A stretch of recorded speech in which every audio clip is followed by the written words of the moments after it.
देश देख रहे हैं आप। दिन भर की खबरों में आपका स्वागत है। मैं हूं श्रुति चौबे आपके साथ। आज दिन है गुरुवार और तारीख 30 जुलाई। आइए नजर डालते हैं बिहार की आज की मुख्य खबरों पर।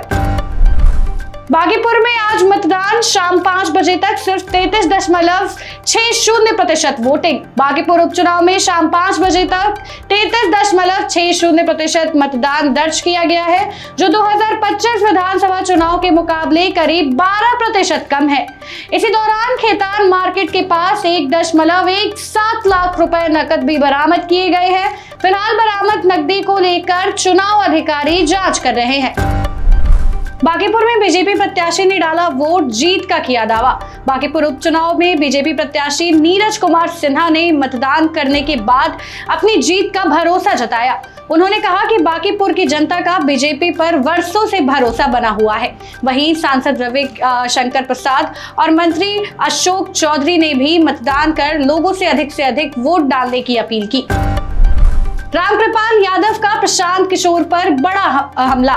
केंद्रीय मंत्री रामकृपाल यादव ने दावा किया कि बागीपुर में एक तरफा चुनाव हो रहा है और जनता बीजेपी उम्मीदवार के साथ है। उन्होंने कहा कि विकास के दम पर इस बार भी बीजेपी को जीत मिलेगी। रामकृपाल यादव ने प्रशांत किशोर पर निशाना साधते हुए उन्हें बाहरी व्यक्ति बताया और कहा कि बागीपुर की जनता उन्हें वोट नहीं देगी। बागीपुर के विकास के लिए जो अनवरत हमारे राष्ट्रीय अध्यक्ष नितिन नवीन जी जो यहाँ के स्थानीय विधायक रहे हैं 20 वर्षों से, उनके नेतृत्व में जो विकास की गाड़ी रफ्तार के साथ चल रही थी, वो विकास की गाड़ी का रफ्तार रुके नहीं।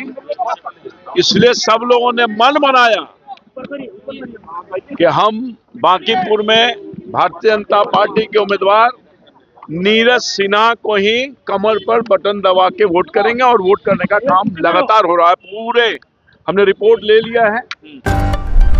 बागीपुर में मतदान के बीच प्रशांत किशोर का बड़ा आरोप, पुलिस और बीजेपी पर लगाए गंभीर सवाल। बागीपुर में मतदान के बीच प्रशांत किशोर अपने समर्थकों से मिलने पहुंचे। जनसुराज ने आरोप लगाया कि पुलिस उनके कार्यकर्ताओं को निशाना बना रही है और रात से उन्हें हिरासत में ले रही है। प्रशांत किशोर ने बीजेपी पर पुलिस के दुरुपयोग का आरोप लगाया। हालांकि इन आरोपों की आधिकारिक पुष्टि नहीं हुई है।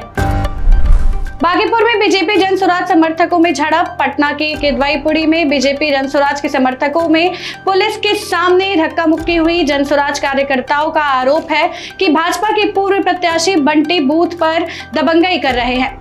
घटना के बाद पटना पुलिस की तरफ से कार्यकर्ताओं को समझाया गया।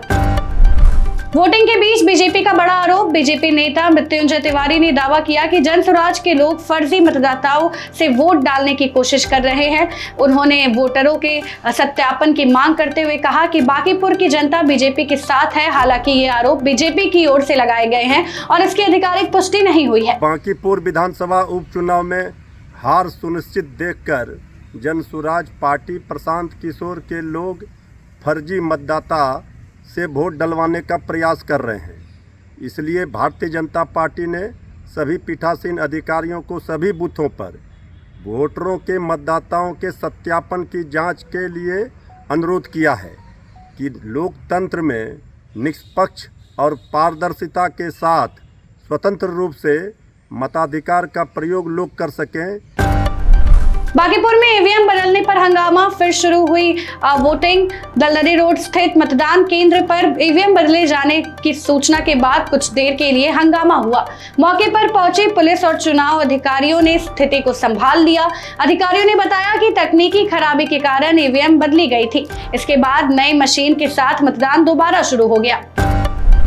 वोटिंग के बीच आरजेडी ऑफिस पहुंचे तेजस्वी यादव। बागीपुर उपचुनाव में मतदान के बीच नेता प्रतिपक्ष तेजस्वी यादव आरजेडी कार्यालय पहुंचे।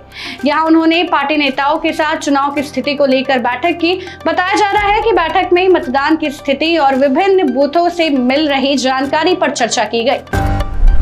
दीपक प्रकाश के मंत्री पद पर सुप्रीम कोर्ट ने उठाए सवाल। पंचायती राज मंत्री दीपक प्रकाश के मंत्री पद को लेकर सुप्रीम कोर्ट ने बिहार सरकार से जवाब मांगा है। कोर्ट ने पूछा है कि 6 महीने बाद भी सदन के सदस्य बने बिना वो मंत्री पद पर कैसे बने हुए हैं। इस मामले की अगली सुनवाई 27 अगस्त को होगी, जिस पर सभी की नजर टिकी हुई है।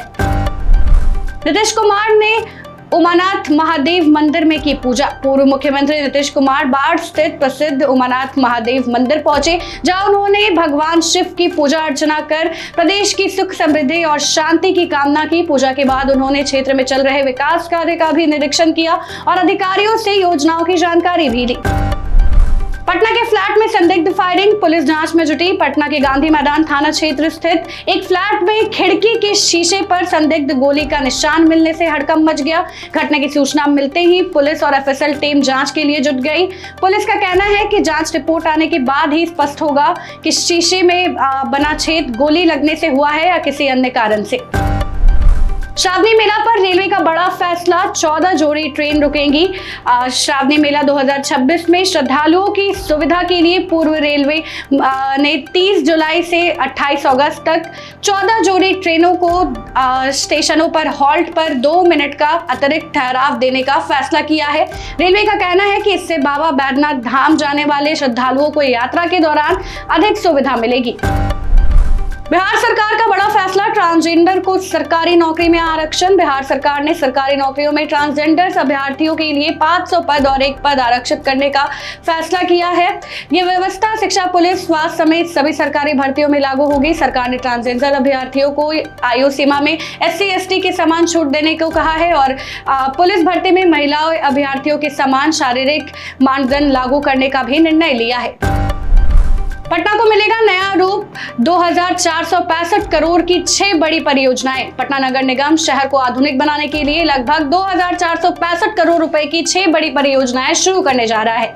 इसके तहत हाईटेक वेंडिंग जोन, नए कमर्शियल कॉम्प्लेक्स और नागरिक सुविधा केंद्र बनाए जाएंगे। नगर निगम का दावा है कि इन परियोजनाओं से शहर की सुविधाएं बेहतर होंगी और पटना को आधुनिक स्वरूप मिलेगा।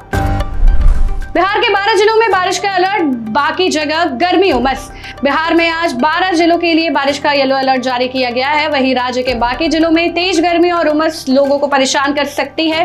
मौसम विभाग के अनुसार फिलहाल मानसून कमजोर है, इसीलिए पूरे राज्य में अच्छी बारिश की संभावना कम है। तो फिलहाल के लिए बस इतना ही। आप भी बन सकते हैं जनता रिपोर्टर। बस अपने क्षेत्र की किसी भी समस्या का एक बढ़िया वीडियो बनाइए, दिए गए WhatsApp नंबर पर हमें पूरी जानकारी के साथ भेज दीजिए। तब तक के लिए जय हिंद, जय बिहार।